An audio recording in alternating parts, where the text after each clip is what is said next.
Inflation is at the highest that it's been since 1981, and we are all feeling the impact of that. But if you're a retiree, then you're especially vulnerable. You're no longer adding money to your portfolio. You have a greater percentage, most likely, in bonds than in stock than you used to have, and you no longer have a paycheck coming in that's adjusted for cost of living adjustments. In fact, a good portion of your living expenses may be covered by distributions from your retirement portfolio. So what can you do to protect your retirement portfolio and protect your retirement income against inflation? I want to talk today about 3 things that you can consider. Number 1 is Treasury inflation protected securities. These are government bonds that have a built-in inflation protection. And the way that it works is that the principal of the bond is adjusted upwards when inflation is higher and downwards when inflation goes down. And they pay a fixed rate based upon that inflation adjusted principal balance. So if inflation is higher and the principal is adjusted upwards, then the payment to you is a higher amount.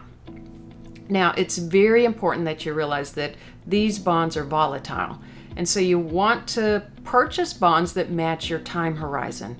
You want to know that when you get to the end of whatever period of time that you have them invested, that you're going to get your money back or a higher amount if inflation is still higher.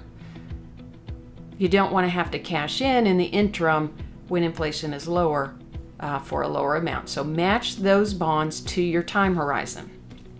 A second thing to consider is dividend stocks. Over the long term, stocks have beat inflation. And dividends have been about 40% of the return of stocks. So dividend paying stocks is a very good place for you to get some income flow. But when you're thinking about dividend paying stocks, don't just look for the highest yield.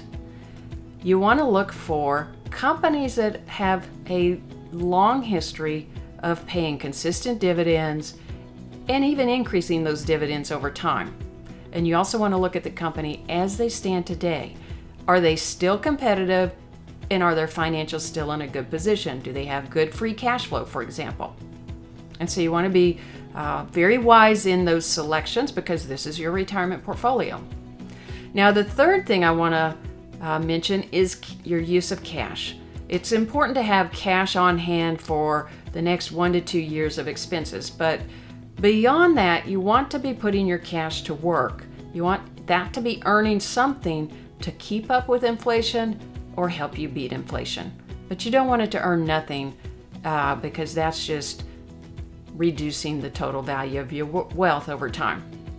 And so those are 3 things that you can think of that could help you with your retirement portfolio. Now, if you found that helpful, I'd like to encourage you to subscribe to this channel because I'm going to be sharing more tips and more insights over the coming weeks and months. Have a lot of good topics that I want to be talking about that would help you be on your best path for your retirement. So be sure to subscribe so that you don't miss anything. And if there's any questions that I can answer, any feedback that you have for me, topics that you'd like me to talk about, feel free to send me an email because I'd be happy to answer you directly. I am here to help you be on your best path for retirement.